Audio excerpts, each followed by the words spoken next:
Laura. Hi, Tessie. It's Yeah, Dr. Jamie. yeah. So I am so happy to have Yeah, you on Faith and Motherhood Real Talk. thank you. Yeah. So just for our guests to know, I and Laura, we've been together for many years, maybe Mm-hmm. like, if not close to 20 years. Mm-hmm. We've been Oh, together for a long time. We've worked together, you know, yeah. starting our career and also growing in our career, having babies, getting married. Our story is kind of Yeah, very similar. It's almost as if we're on a similar. race. Almost everything is the same. It's like, in fact, that race is the word, is the right word. It's Yeah, always almost like we are on a race.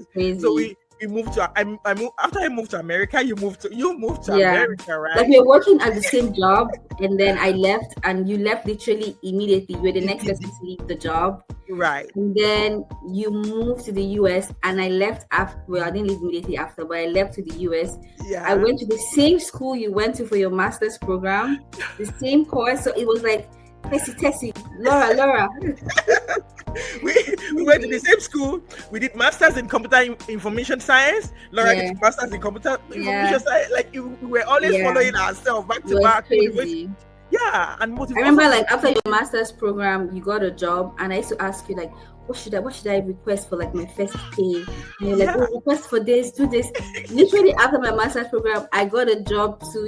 It's crazy. Everything is almost similar. Then you got married, and after you got married, I got married. It's You got like, married. it's crazy. I have my second baby. You have your first The baby, first one, and yeah. we gave birth the same month. Yes, same month. Crazy. Yeah. And Laura, talking about our the fibroid journey, I went through fibroid journey. That might not be a very good one. I always inform you as it's going, how I did my then there was a time it really bothers me, and I will call you. You were Mm-hmm. always encouraging me, like, no, you've also had people that have similar story.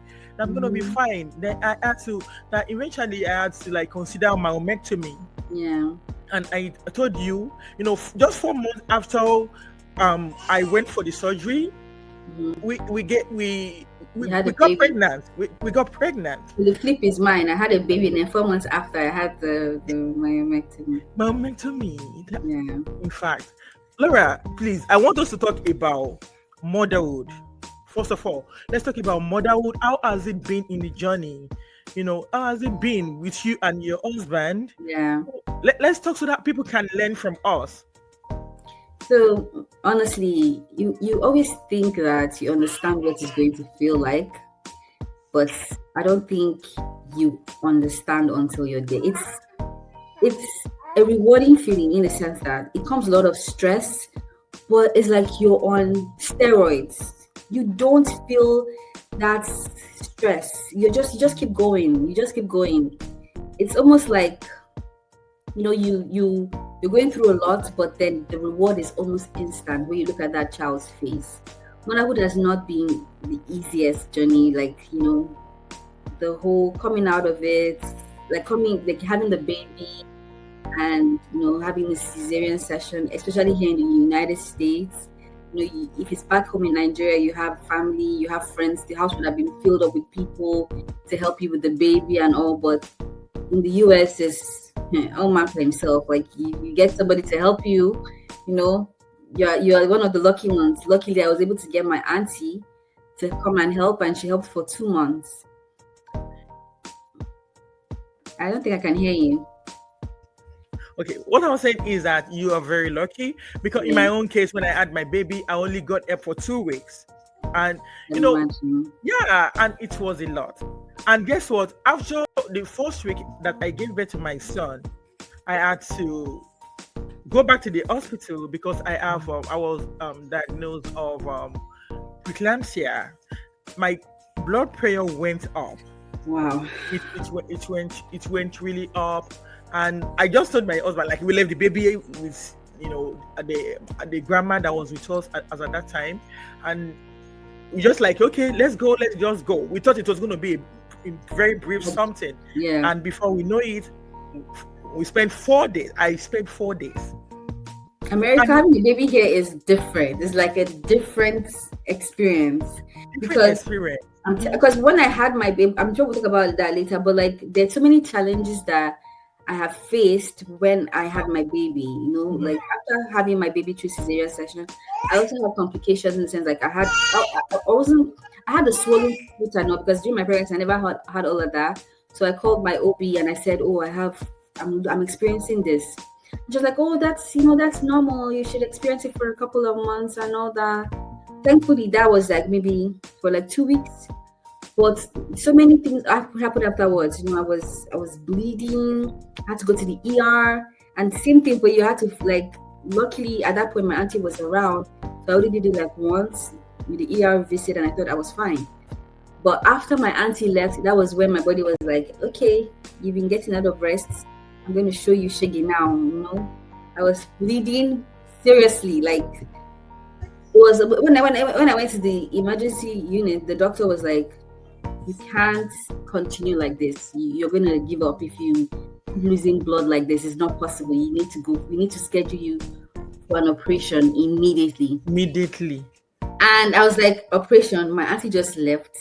I don't see myself leaving my child with my husband for this, like for the recovery time. And besides, after recovery, I'll still have to carry my baby and everything. I was like, "Doctor, is there anything you can do? Can I have medication to stop this bleeding while I get someone to help?" And they said, like, "Okay, let's put you on this medication, let's put you on this medication, let's put you like." And this is somebody that I've never been sick enough to have all these medications. I had to go on medications to stop the bleeding, and it didn't stop it. Like it didn't stop it. So I had to call my auntie again and say, "Auntie, please, can you come back for 2 weeks? Help me. I need you for 2 weeks. Let me, get this sorted out and everything." And she's like, "Okay, fine, I'll come back for 2 weeks." That was when I scheduled my surgery again. And all through this period, I was still bleeding. I was losing blood. I was breastfeeding. I was carrying the baby. You never know the amount of strength you have until you're sitting on that seat. I used to say, like, if I was in Nigeria, I am sure I will not be here today. Like, there's no way. There's no way. Yeah. Laura, in my own case, I still want to say you are still lucky for you to have your auntie, like, you were able to get help to some extent, Yes. compared to my own case. In my own case, when I had the fibroid, I wasn't bleeding as much. And the funny thing is that they kept telling me that the first solution, like I went to like 2 hospitals in United States. That was way back in California, and they were like, the option is hysterectomy, which means they will need to take out the womb. You told me then. And I wasn't bleeding that much. Funny enough, I wasn't bleeding that much. So when I came back, when I now moved to Texas, the hospital, and now when they were like, "Okay, someone, I got recommendation," and they like, "Okay, I'm gonna get a referral," and the doctor wasn't even saying it like it was a serious thing. I was like, "Oh, this is the first time I'm getting this kind of feedback," So I was like, "Okay, let's go for it." I was so scared. So for you, in your own case, how did you feel? Like, having, telling you that you will be going for another surgery after just 4 months. How does it even feel? I was like, "Is that possible?" The first thing I asked the doctor was, "Is that possible? Am I not going to die?" Like, I just came out from the C-section surgery. I lost a lot of blood. I had to go through blood transfusion on that C-section. And then you're telling me I have to go back again. I'm like, I haven't recovered. Am I not going to die? Like, it didn't seem possible. And he's like, "The risk of you losing this amount of blood still is high. You have a higher risk of dying from this." Jesus, doctor told you that? Yeah, that higher risk of dying from the operation. So apparently the percentage of women that die from hemorrhaging is a high. One of the highest things that kill women after deliveries when they hemorrhage. And I was hemorrhaging for weeks. Technically between when I had the baby and when I had my operation, I was hemorrhaging for 4 months.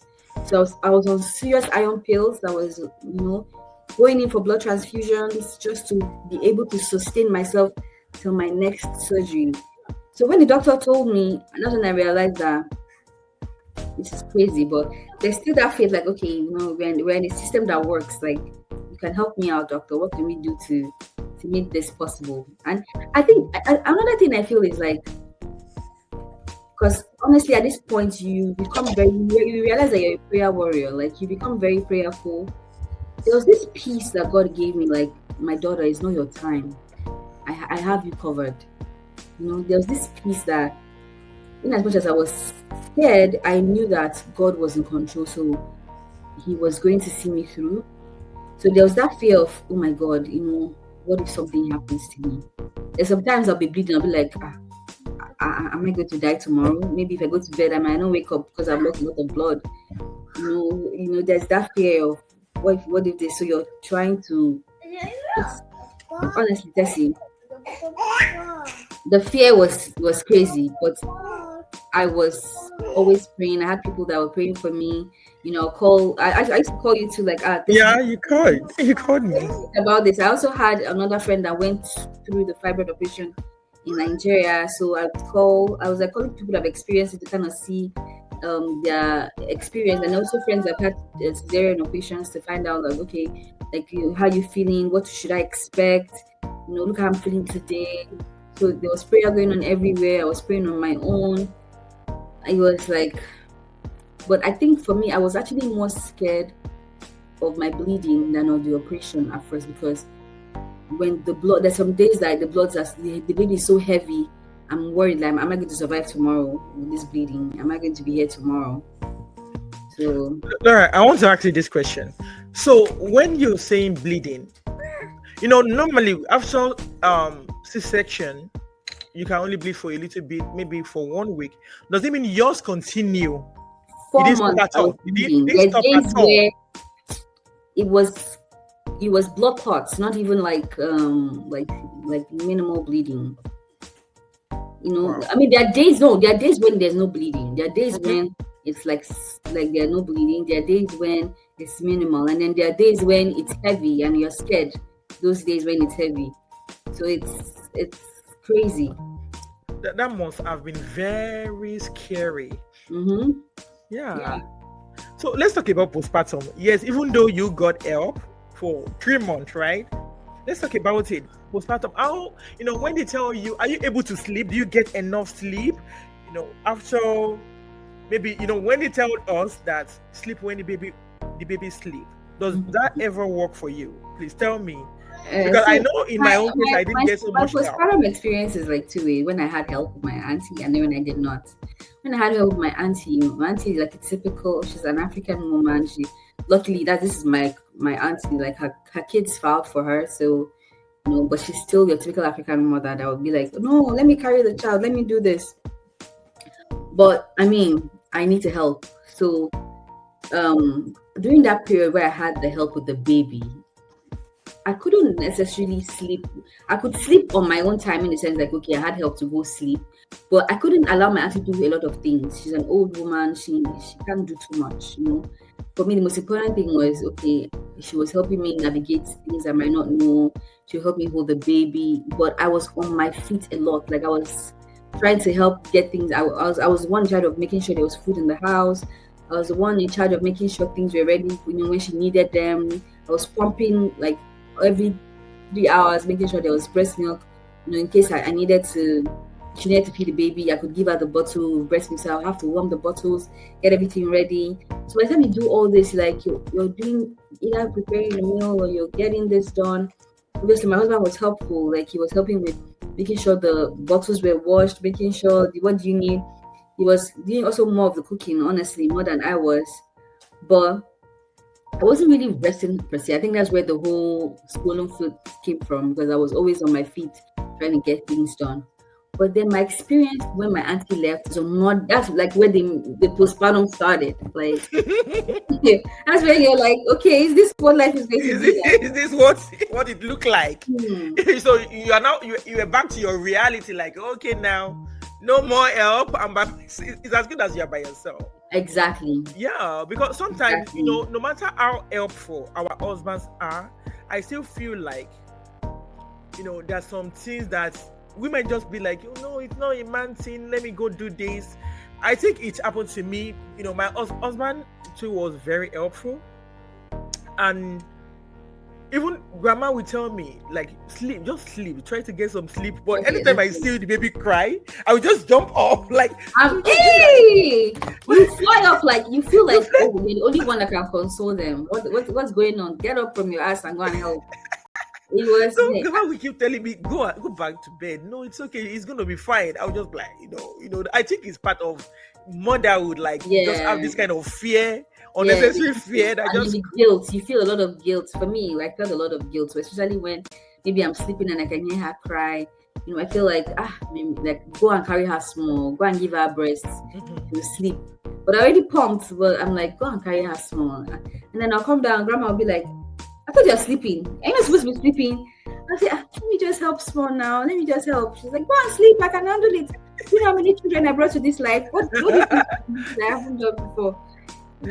Yeah. So you mentioned something talking about, breast pumping. I have when I was in the hospital, when I went back to the hospital, I was able to pump a lot, but when I got back home, I couldn't do so much. And I have this guilt, this mother's guilt that you just feel like you're not doing so much, you're not doing enough. So then my supply dropped. It dropped drastically. And I had to go back to the lactation consultant and call them, and they scheduled me for an appointment, and they were like, you can be pumping every 3 hours. And I'm like, 3 hours? When you talk about 3 hours now, I'm like, how is that? That's because I had help. That's because I had help. Okay. When my auntie wasn't around anymore, that wasn't possible. When my auntie wasn't around, I was exclusively breastfeeding straight from the source. There was no pumping involved. If I pump, I will still be the one to feed you the pumped milk. And then imagine going through that stress of pumping and then seeing her leave like 2 ounces of breast milk that you cannot give her again. So I stopped. When my auntie wasn't around, honestly, I wasn't pumping again. I was giving her straight from the source. And it helped me mentally. Because that pumping is a lot of stress. It is a lot of stress. I don't know how people, and guess what? When I see people on Instagram or TikTok, when they do a lot of pumping, they feel they are free. I don't know how. I'm like, I beg, how are you people doing? I don't know how they're doing it, because at first and foremost, have you ever pumped and carried a baby? It's like you're carrying a baby, you're trying to make sure they pump for me, so I had the hands-free one, the mom cozy hands-free one that you put in your bra. The movable, yeah, I got that one. The one that's the one that you have to hold. So when the Spectrum one that you had to hold pumped better. Like when I use that, I get very good supply, and I get the milk looks, it pumps very good quality of milk. When I use the mom cozy one, it's more liquidy, it's more watery. I didn't like it, so I wanted to get very good supply, so I would use the one I had to hold, or rather I had to the other one. So I can't hold that and carry my baby, or maybe I'm even pumping and she's crying, or even if you want to pump when she's sleeping, there's still other things you have to do. So maybe even if I pump during the time I didn't have help, I would pump maybe once a day, and that's because I want my husband to help me when I can. So I might just pump one bottle or two, so that if I need help, I can say, okay, babe, there's breast milk. Help me feed her. Let me do other things. But I wasn't pumping to feed her. I was pumping so that I just had like that 3 hours of break to say, oh, babe, help me. And this is someone that goes to work. Like, he's working during the day. So when he's off, he has to also rest, or he helped me in the kitchen and other things. So postpartum, after, when the help was gone, breastfeeding, everything changed. Everything, you realize that having the baby with you is actually more easier. Like carrying the baby, giving her breast milk directly when she's full, you drop her, that's what I was doing. Honestly, that's what I was doing. I can hear you. So I said interesting. So how did you balance recovery and caring for your newborn? Because with myomectomy, that must have been a whole lot. That's another phase, Yeah. How many? Let me ask this before you answer that question. How many days did you spend in the hospital? I spent 5 days in the hospital after the operation. And that 5 days, I need to see my child. I mean, for health reasons, it's not advisable for a child to come to the hospital. Wow. I had to be imagine that pain of having surgery, right? And you have to pump, because if you don't pump, you're going to lose your supply. So I was out of surgery. I'd opened my eyes, lying down in bed, and I said, please, I need to pump right now. And the nurse was like, oh, you need to pump. I forgot to bring my breast pump. And they were trying to get one in the hospital for me. Luckily, my husband went back home, brought pump. So I was pumping and dumping in the hospital. I had pumped before leaving for my surgery so that my child would have enough supply while I was in the hospital. But not like, at that point, I had to also introduce formula. And this was when I was exclusive breastfeeding before the surgery. But like a week before my surgery, I knew that, man, whatever I think you've pumped is not enough. So I had to start giving her formula with the breast milk. So while I was in the hospital, I was pumping and dumping in pains. And you can't pump while lying down. So you have to sit up and pump and dump. And went through all that, not seeing your child for 5 days, feeling 5 days. When you call her, like when I call video call and I'm talking to her, she's looking at you like, why did you do this to me? And then I came back home. I was so sore and going through pain. So I couldn't even carry her for long. I would just hold her. I couldn't sleep with her, like, because I was still in so much pain and recovery. So I couldn't sleep with her at night. My auntie would help me at night to sleep with the baby. So I used like another 1 week when I came back from home to recover. My auntie would say, don't worry, I'll sleep with the baby. Go sleep so that you can fully recover. And I was feeling so much guilt, feeling so much guilt. And then when my auntie finally left, I had still not recovered. But I was much more stronger. Back to the schedule, caring for your baby, breastfeeding and pumping and doing everything. Guess what? It's like your mind forgets that there is so much pain going on your body. It's at the end of the day when you're done for the day, or with those few minutes where you take to sit down and just sleeping, that's when your body's like, I am in so much pain, I can't take this. Or I've gone through a lot, or I need to sleep. That period when my auntie left, same thing, when I'm going to bed, I'm scared, like, oh my God, I hope I don't die, because this is too much for my body to take. I hope I don't die with this whole stress. The things we take as women, you just see us, we are smiling, but you're looking good. But the pain we take and the pain our body can take it's a lot. You don't realize how powerful your body is as a woman until you have a child, you go through surgery, and you still have the strength to do things. I'm telling you, I was on autopilot. I was doing things without understanding what was going through my body. Because most of the time when I go to the ER, that's when the doctors would be like, I can't believe you're standing. Your numbers are off. How are you standing? You're very strong, oh. How are you not? You're supposed to have fainted with these numbers we're seeing now. And I just realized that my mind was so powerful. God was helping me. My mind was so powerful that it was controlling my body. That's when you realize that being people that are sick or people that are dying, most times they've given up. Like, you've given up that strong will to continue. And that is when you finally die. Your body dies. Your body will not, your mind will not allow your body to go until it actually gives up. So the mind is very powerful, because the moment I let myself go and I sit back, that's when I realize I'm in so much pain and I'm losing it. I need to rest. I need to think. I told my husband, you know what? I'm going to kill myself. Take this child. I need to rest right now. I can totally relate to everything, because when after my surgery, after C-section, actually, this time after C-section for my second baby, I had to go back to the hospital because of preeclampsia. I didn't also see my kids for sometimes you just tell yourself, like, sometimes things that we worry about, maybe our kids, like, oh no, you're so glued to your kids that, oh, I can't leave them. And guess what? It's when you can't leave them because you are alive, because you are healthy. Because sometimes you find yourself in some situation that is beyond your control. You can't even, things that you don't even have any control over.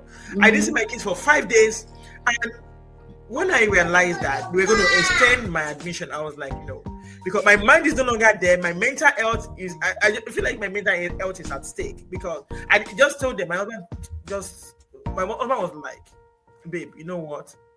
We need to let's just discharge ourselves. We need to tell them to discharge us. Like, maybe when I go back to my kids, I'm going to be better. And that was what we agreed on. I was like, doctor, please, I am done. I need to go home. And guess what? After the first day, I feel much more better. Yes, because your mind is what is saying. Like, same thing with me. You know what? That 5 days I stayed in the hospital was on the 5th day. So they're crying. I said, I need to go home. Because we're like, oh, we need to wait for your numbers to be perfect.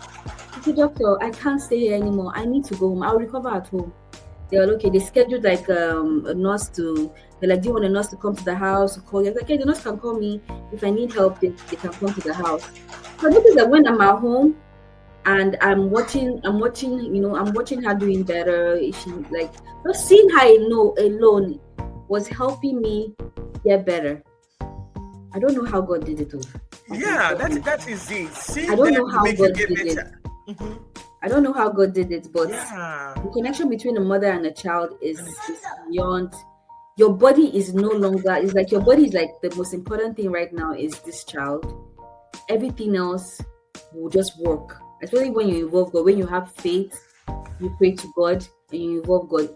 It's like your body starts to heal itself because He knows that He needs to provide for your child. He needs to be there for your child. So that 5th day, I started crying. I said, I need to go home, please. I need to go home. I'm going to be fine when I get home.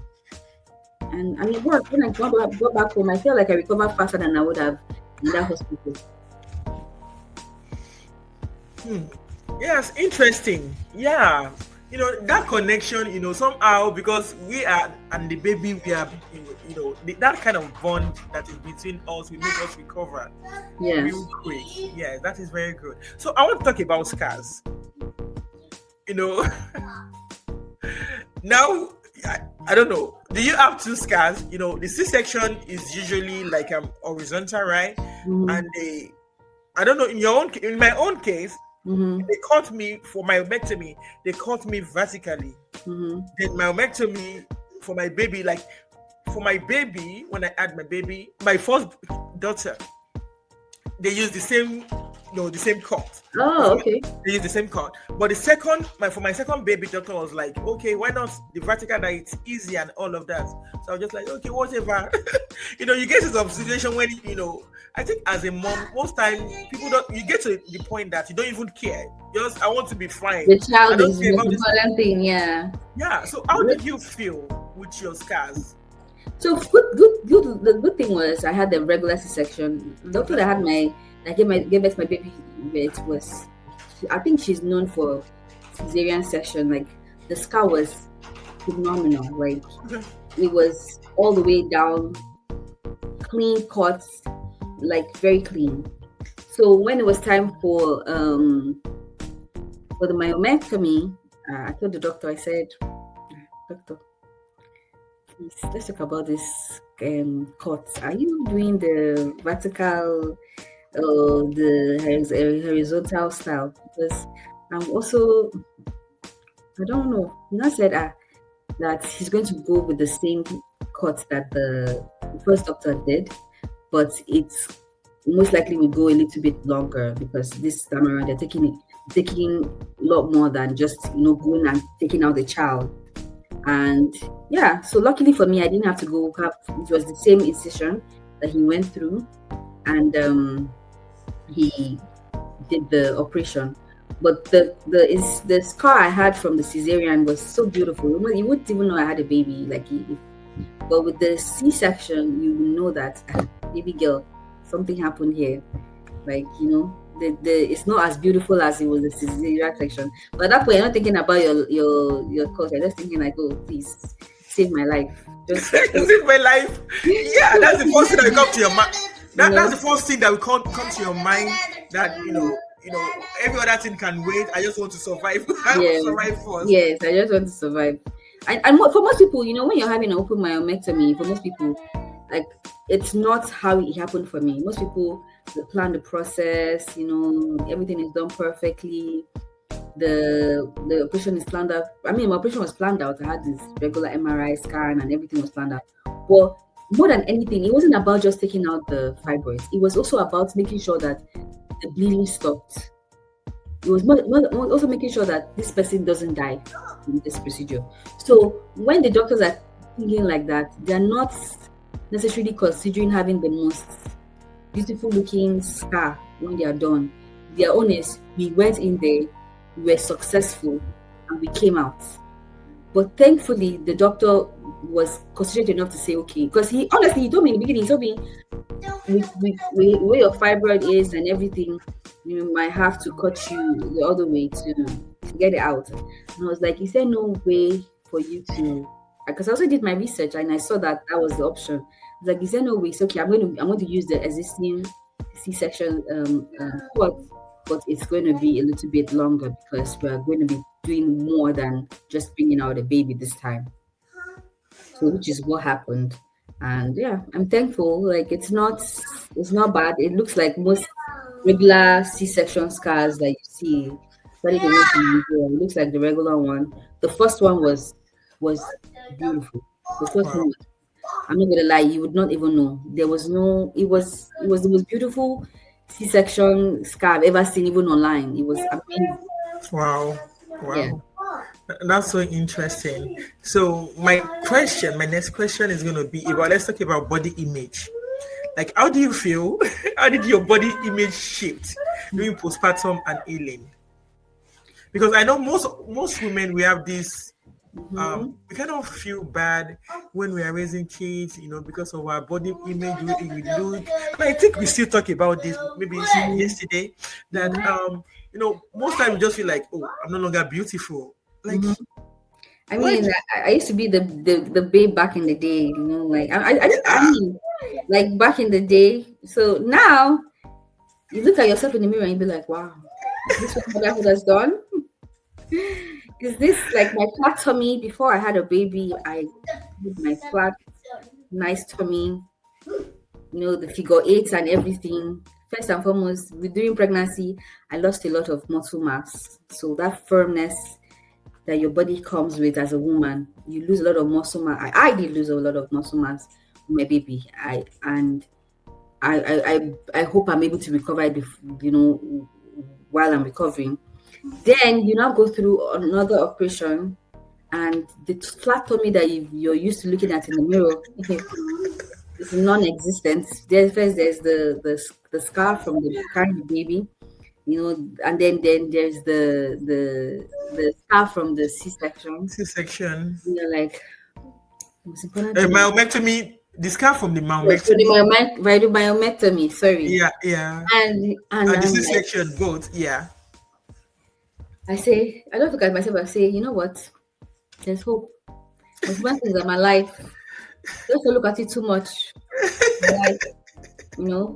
But I just try to talk to myself, like try to feel better, try to tell feeling better when I look at it. And most times you don't even look at it. You're like, after I have my baby.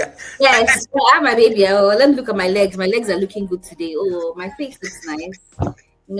Let's focus on the good part of our body. So having a child, having the surgery changes your body, changes what you see in the mirror for me. But I try to talk myself out of focusing on that, because the blessing that came with the success of both of them is way more the scar. The days when you look at it and be like, wow, is this the Laura that I used to know? Well, I feel like it's just okay. I know most women, we feel bad about this, about our body, because we are trying to look at how the society we see us. Because sometimes people kind of judge you, right? They judge you like, look at, are you the first person? Look at how big you are. I don't know. Even either they judge us or not, there's just that guilt, like make us feel like we don't. I don't know. It kind of affect us, and it's so common with women these days. Like I've spoken to like few of my friends that we just give birth, in this recent time this year. It's just the same way for us. And guess what? After C-section, they give us like people advise that you use waist trainer. Does that thing? I don't know how easy it is with your cut, with that scar, and I don't The think. waist trainer doesn't work for me with like the C-section. What I wear is I might wear like a girdle tight that would feel a lot more easy with the compression and the pain and the scar. But a waist trainer, because with C-section and even open myomectomy, these are layers of incision. It's not just pushing the baby out. You have a cut that is going beyond all the way down to your uterus. So there are different layers of cuts. So wearing a waist trainer is not something you can do immediately after giving birth, or you can even do 2-3 weeks afterwards. You have to wait to heal properly. You have to wait for your even when you feel like your scar has healed properly, there's still other layers of incision. So you cannot just wear any kind of waist trainer. You have to be cautious of the waist trainer. For me, everybody's different. I've seen people that were able to do it, but for me, it wasn't something I could. Like the day I tried it, hey, felt like I was going to die. I was already out, and I just opened it. I said, no, I cannot kill myself. I've done my part. Honestly, yeah. So that's what I did, and I have some friends that recommended some. Like I just started using there's this what's this thing called again? There's this kind of not waist trainer. It's like a tight. That's what I'm saying. That's what I use. So that's easier because it doesn't put a lot of pressure on that incision. So I wear it tight that has the whole minimal waist training on, where it kind of keeps that compression down and allows you to heal. Because another thing about open myomectomy, or even having a myomectomy in general, is that you feel like you're taking out the fibers, right? But when you don't wear a compression to heal properly, you heal and you have a big tummy. So he's like, but I've already taken out my fibers. Why is my tummy big? But the uterus and the urinary walls and the abdomen is only going to heal based on the kind of compression you give it. That's how it's going to. You leave it open, it's going to heal with the bulge. So you have to wear some sort of compression to kind of keep it down. I mean, that's based on research and what people have done. So, but you cannot also wear the regular waist trainer where you tuck your tummy in and you have the waist training bones that kind of holds you down. You can't do that because you also have this on operation. So I had a friend that had the open myomectomy. This was not serious, so she had an open myomectomy, and she took out her fibroids. But when she healed later on, this was like 1 year after her operation, the tummy was big. And then she had to go back to the doctor, and she was like, "Okay, doctor, see what's going on. My tummy is big." And the doctor told her, I forgot the name of the condition. I might have to check that out. But like the urinary walls had kind of enlarged during the healing process, so it's way thicker than normal. And this is so at this point she doesn't have fibers anymore, but she has a very thick urinary wall. And I asked her, I was like, she always, we don't know what caused it, but I'm believing that some sort of compression maybe would have helped the healing process. I don't know. Honestly, I don't know. But imagine having to go through that process of taking out fibroids and then still having that bulge afterwards because of the healing process. It's crazy. Women go through. I believe women go through a lot, and everything we are going through right now, in motherhood, is making me to be able to realize that we should try to respect every woman that we have in our life, because people have different things. They go through different, and we don't talk about it. It's so funny that most of the time we don't talk about it because life is busy. People are busy with different stuff. So that is why I kind of like, okay, God, please forgive me, because I begin to understand now, like when you call people when they don't pick because you don't have to hold it to them, because you don't even know what they are going through behind the closed doors.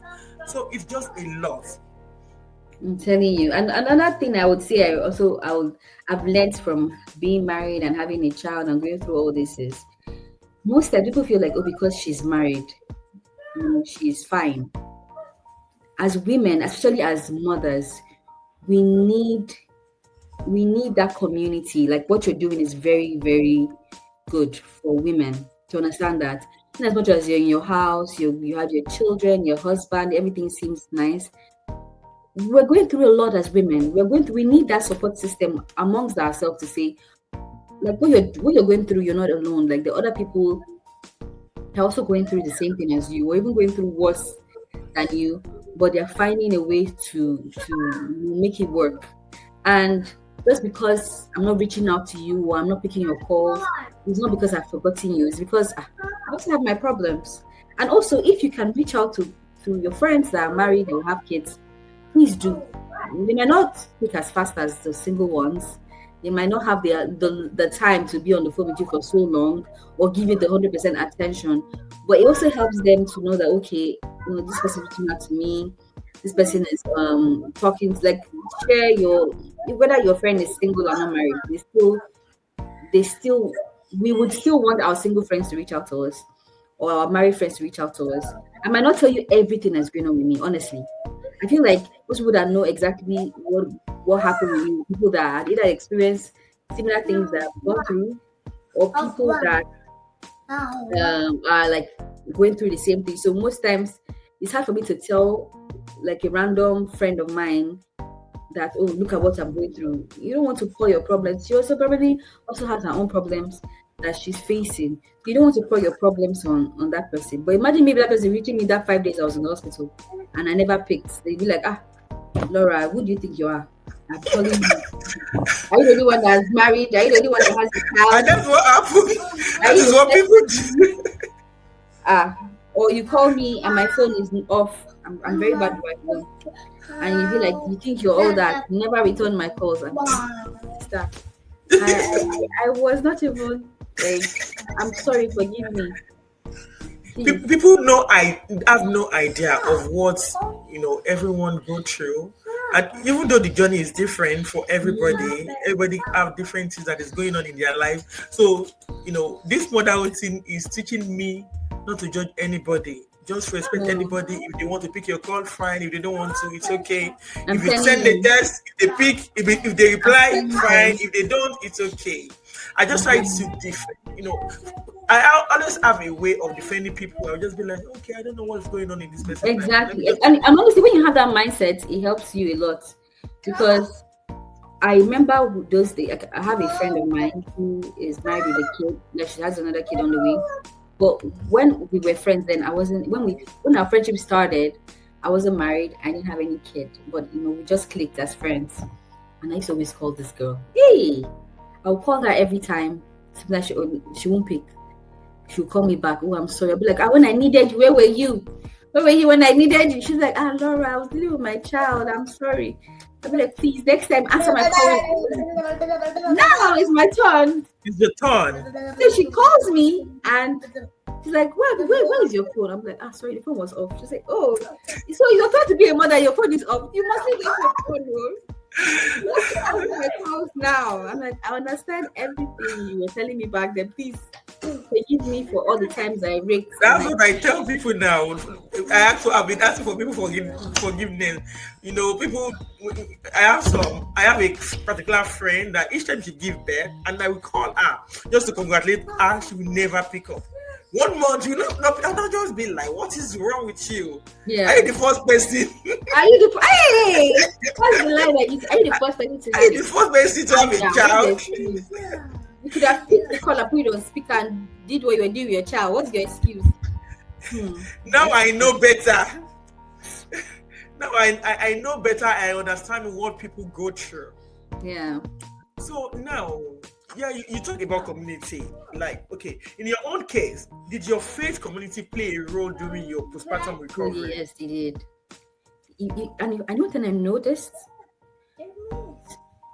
my friends that had oh, they took this so personal. It was as if they carried it more on their head than I did.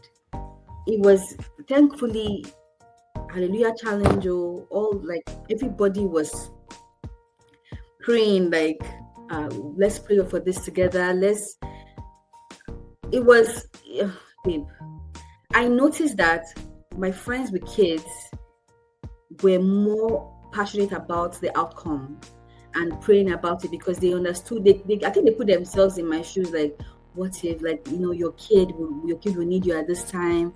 What do you need help with? Can we, like, the ones that were in the same town as I was, like, oh, you can bring your kid over. I'm like, oh no, I have help. Okay, do you need me to come to the hospital? Do you need to do anything? Well, okay, I'll put you in my prayers. I prayed for you today. Because being a mother and imagining you going through that, which your friend is going through with her child, it hits different. I noticed that for them, it was. There's a friend I told, and she started crying on the phone. I'm like, babe, I'm not dying. I'm just going for a operation. She's like, oh, you just had depression the other day. What are you going to do with it? What's going to do with your kid? Don't worry, I'm praying for you. And multiple people were sending me prayer points, sending me Bible back. I think you sent me a Hallelujah challenge. Another friend of mine sent me a Hallelujah challenge. It was like everybody was like, please, don't die, God is with you. You'll be fine with this. And you never understand how important those women are in your life until times like this where they feel your pain as a mother. And I think, like, whether you're my friend or not, as women, like, looking at other women with children, mother the situation, single mothers, they find it even worse. Sometimes I look at myself and I'm like, wow, imagine if I was a single mother. I don't know how these people are doing it, but they are. Kudos to them. Like, this is not easy for anybody. You put yourself in their shoes and you understand the importance of community. Like, we don't have to be friends. We don't have to be pally-pallies. When you see another woman like that's in the same situation as you with children, reaching out, help, just stretching out your hands for help, no matter what. Like, oh, babe, how are you doing today? Send a text. How are you doing today? How are the kids? How are you doing? What's happening for the weekend or something? And I know you're busy. If you need help, I'm here. Simple things like that. Like, there's a lady that reached out to me like that. This is someone that we're not friends. We just have a mutual friend. And we just have a mutual friend. But from pregnancy to having a baby to open my, this is someone that before my pregnancy, we were not even hi, hello friends. But the moment she found out that I was pregnant, she started reaching out to me. She had sent food stuff, and I'm like, I did not understand. And that thing she did taught me that when is your time? When you find another woman in this same situation, don't wait for her to be your friend to reach out. Just that simple deed of, how are you doing? I'm here to help you. Oh, this is this. We need help. That kindness taught me that being a community sometimes doesn't necessarily mean that we pray. Just be nice to a woman that has a child, whether she's married or not. Be nice to her. You don't know the battle she's facing in her home and in her house. At the end of the day, just be nice. Please now, go and sit down there. Please now. Offer a helping hand, even if she takes it or not. Offer that helping hand. And if God blesses you well enough and you feel like, oh, I saw this nice stuff, I thought about you and I bought it. Believe me, you've made her day. You make her feel good. You've done something amazing for her. So I've learned a lot from my pregnancy journey to my Myomectomy journey, and the women that has really helped me during this time has also impacted me to be of help to other women in my life, whether they are my friends or they are not my friends. I realized that as women, we need each other more than we even need our husbands. I'm sorry. We need each other more because you understand another woman's plight than you understand a man, or a man understand. My husband has been a tremendous help for me in here. But when it comes to the mental need, like the mental stuff you go through, I feel like my female friends that have kids understand it better because they are also going through the same thing in their own ways. So having that community is very, very important for us as women.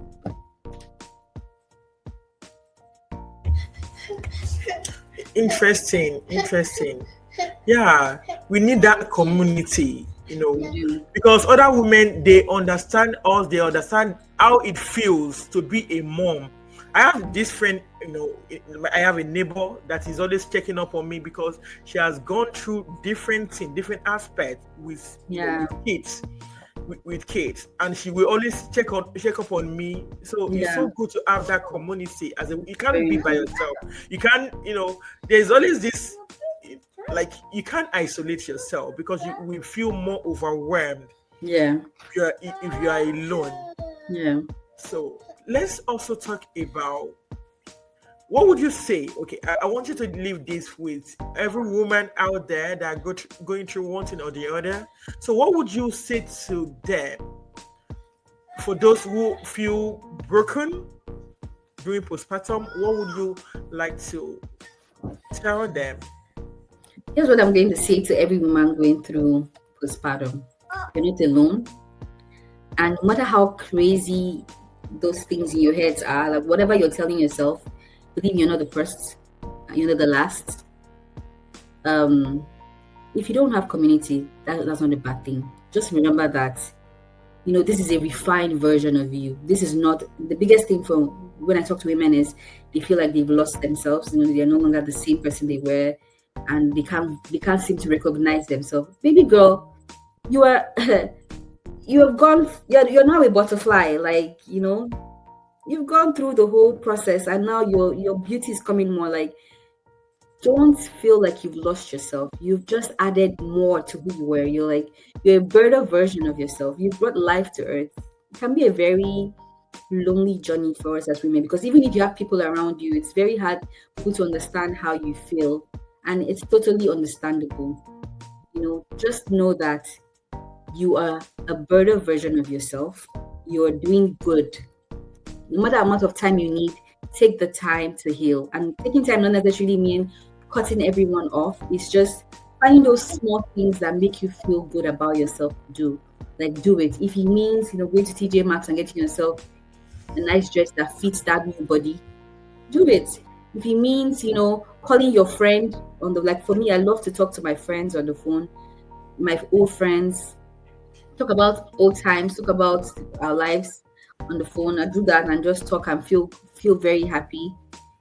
Check up on people. And sometimes, even if you're the one going through postpartum, you find out that when you check up on other people in your life, it kind of helps your mental health. Not just check up on them, be a source of happy. I have friends that'll be like, I'm not the one that's supposed to be calling you. You just had a surgery. Why are you calling me? I say, my dear, I'm calling you for my own mental health. I'm not calling you so that I'm calling you because talking to you makes me happy. So if you like, don't call me, I'll call you because I need to talk to you. I need you right now in my life. So do whatever you need to do to make yourself feel happy. If it's talking to your friends, if it's going out to shop, if it's taking out time, if it's going to the gym, whatever you need to do to make you feel good, find ways to do those little things to make yourself feel good. And know that you're not alone on this journey. Every woman feels it in different ways. Every woman feels postpartum in different ways. Just because yours is different doesn't mean you're alone. It's the same thing we're all going through, but in different ways. So be strong and enjoy the new version of yourself. Of yourself. Thank you so much, Laura. There is, in fact, I have a lot to learn, and I'm sure every mom that will be watching this now or later, they have a lot to learn. I like the part where you said you mentioned that if people are to go to shop, get a nice clothes that will fit the new body, because I feel like at the end of the day we still have options as women, because you can always buy something like on Amazon. You go to Amazon, there you have a lot of waist. I was telling a friend of mine last week, I said since I started giving birth, I have stopped wearing the normal pant. I threw away mine. I threw away all those skinny jeans. I went to TJ Maxx and I got this very nice high waist baggy trouser and baggy jeans, and that's the small part of my waist. That's the place I focus on. Oh, this place is still very small. Let's use. I don't care about. There are new dresses that match this new body. Yeah. And find ways to look. I'm not. My body doesn't look the same at all.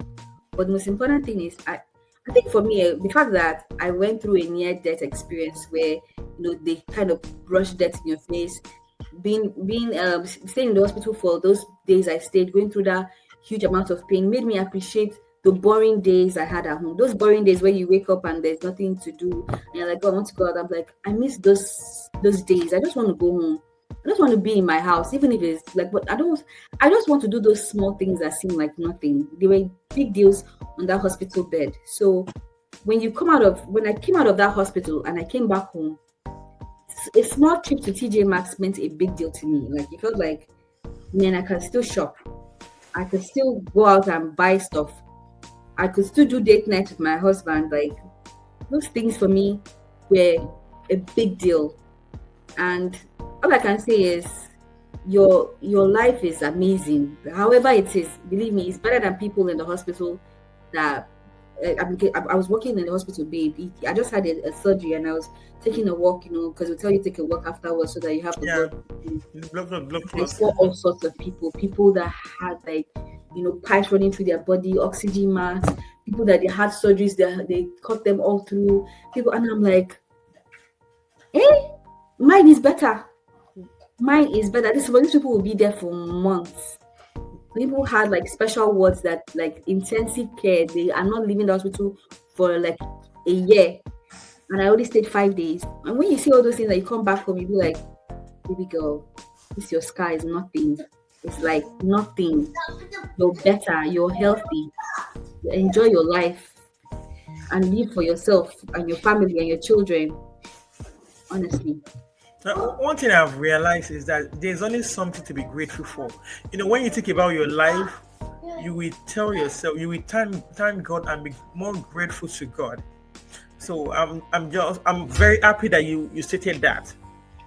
Thank you so much, Laura. I appreciate you for coming to Faith and Motherhood. Thank you for having this platform. I feel like we need it as women, as wives, as mothers, as everything. We need a place where we can, help our fellow women to see that they're not alone on this journey. They're not alone. They're not alone. Like you mentioned earlier on, you said we are going through the same thing. It could just be in different forms. Mm-hmm. So, by connecting to your friends, family, the community, you'll be able to pour, even pouring, having people that you can pour out your mind to, that you can tell whatever you're going through. Mm-hmm. It can give you a little bit of relief. Mm-hmm. If not a lot, but at least you have that relief that, okay, at least somebody is listening to me. Yeah. I'm not alone in this journey. Yeah. So thank you so much, Laura. Thank you, Dr. Timmy. Thank you. And Laura is so used to calling me